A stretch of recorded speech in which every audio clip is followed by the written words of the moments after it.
to get into is just looking back on 2017, coming into this new year.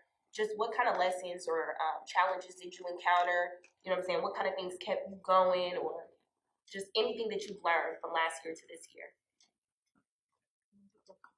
For me, last year was a year of being humble. It was a year of lots and lots of life lessons. Just obstacle after obstacle been placed in front of me and having to maneuver and jump under them and jump over them. Like, you got to be able to roll with the punches, because what you don't want to think about, but reality is it's always going to be obstacles. It don't matter if you're a millionaire. It don't matter if you're a homeless person. It's going to be obstacles regardless. And you got to figure out how to maneuver your life to and get around overcome those and persevere through them. Because if you stop and just think, oh, poor me, I got so much going on, you'll be in that spot forever. You'll be at a standstill. Right.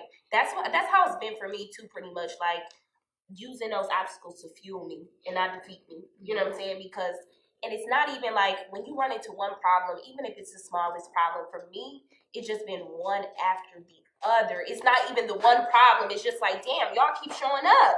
You know what I'm saying? So even when you get ahead, there's something setting you back. And I just started looking at my blessings and looking at when God does set me up as a way to prepare me for that setback that's coming my way, because there's going to be shit that happens in your life regardless. It's going to come. Bad times are going to come.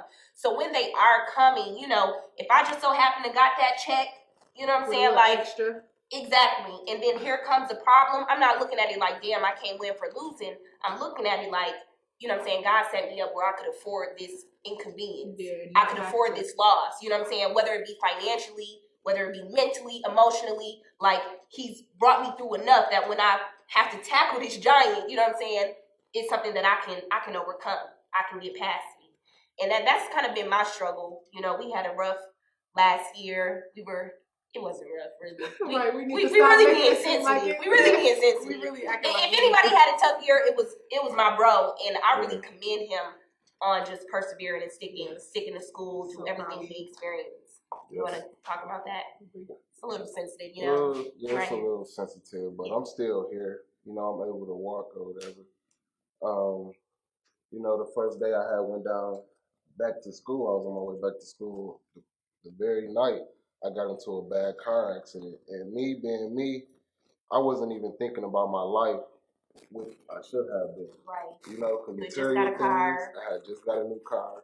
Material things can be replaced, but in life, can't. You can't get that back. You can't get that back. You only get one. So I know. You made it though. You made it though. And then he graduates this spring, so it's just like, I couldn't let that stop me. I could have still been here, not go to school, sat out the semester, but I didn't. I had to get myself emotionally ready, right, and physically ready, and spiritually. Yeah, that's a fact. Yeah, taking care of your self-health is really wealth, and I feel like that's not promoted enough either. And I feel like people aren't vocal about their struggle enough to where it's helping other people, you know, who could be going through the same thing. People is too prideful. They don't want to show that they struggling. They don't want to show that they weak. But we all done it. We've all struggled, you know what I'm saying? And you being vocal about your struggle and your journey could help the next person. Like, damn, he made it.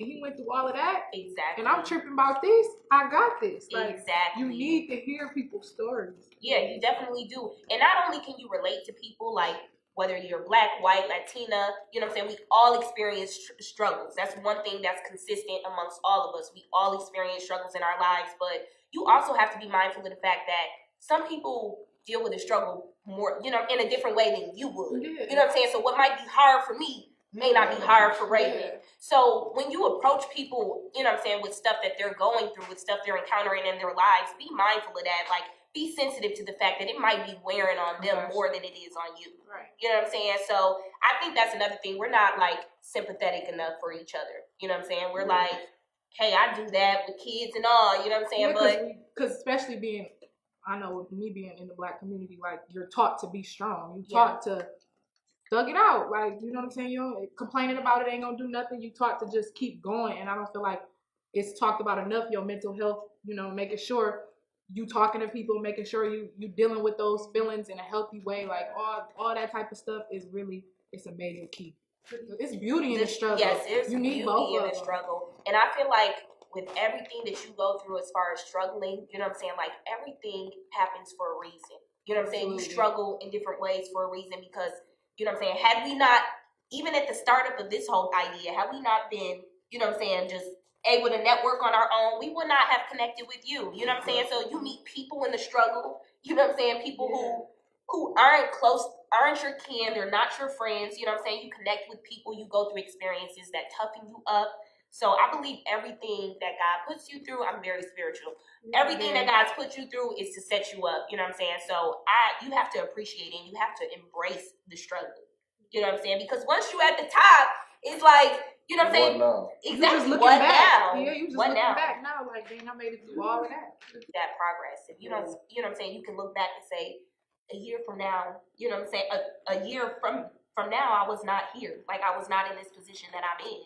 You know what I'm saying? So you get to see that progress. And that's what we're really focused on. Like, this had been an idea last year. And we were like, once 2018 came in, we was gonna hit the ground running. We're still talking about it. We gotta be right. We had to execute on this idea. You know what I'm saying? And it's really gonna feel that need of support, that need of information and resources. Like, we didn't know how to start this podcast. We didn't know how to start this organization, but we did our research. We connected with the right people, networked, and everything pretty much came together. And you have to get out there and be vocal and talk to people. Yeah, and get out your comfort zone. You never know. Why I do everything in the first place is to just create a better life for me and my family. So that's my biggest motivator, is to create a better life for me and my people. I genuinely like helping people. So that is a lot of the fire that be within inside me, is because I want to help people. I feel like I was put here to help people. Like, yes, and we are. I believe that too. I believe, you know what I'm saying, from a spiritual standpoint, that we're put here to be of service to our neighbors, be of service to our people, you know what I'm saying, and serve people the way God would serve them. You know what I'm saying? So that's a big thing. It's helping people, educating people, and then for myself, you know what I'm saying, more specifically, just expanding my knowledge, expanding my expertise and experience in everything that I do. It gives me satisfaction to know I've learned something, to know I've connected with this person or stepped out of my comfort zone. And then last but not least is take care of my family. You know what I'm saying? And show them new heights that they can reach, new things that they can accomplish. Because if they don't see anybody achieve it, they won't think it's attainable. Absolutely. Yeah. What keep me motivated is my family. You know, I want to see a better life for, you know, how I was raised. I don't want my future. Right, you want to break those Yeah, generational I want to curses. break those barriers. So Break the cycle. yes, so that keeps me motivated. Me just helping out the community and I hate this shit. You good, bro. You good. You know what I'm saying? Like, my brother has a lot of pride for his city. Like, I do have a lot of pride. Yeah. I do, and I don't like other people talking down up on it. So yeah, that keeps me motivated because people don't even know about Grand Rapids. When you go somewhere else, people assume if you say you're from Michigan, you're from Detroit. Right. And that's like disappointing because it's so many talented people in Grand Rapids, and we are so much bigger than just Grand Rapids for us not to even be noticed from coming from here. I'm 616 raised, baby. Right. I don't care what nobody and talking no disrespect to the other cities, No but disrespect, it's just like, we from Grand Rapids. We putting on in Grand Rapids. You know what I'm saying? In 10 years from now, we're hoping that we can put on some, you know, a bunch of people. You know what I'm saying? We need to get the identity back. I feel like we lost our identity because everybody want to be like the next, and that's not the case. Right. And not being true to yourself and true to your city.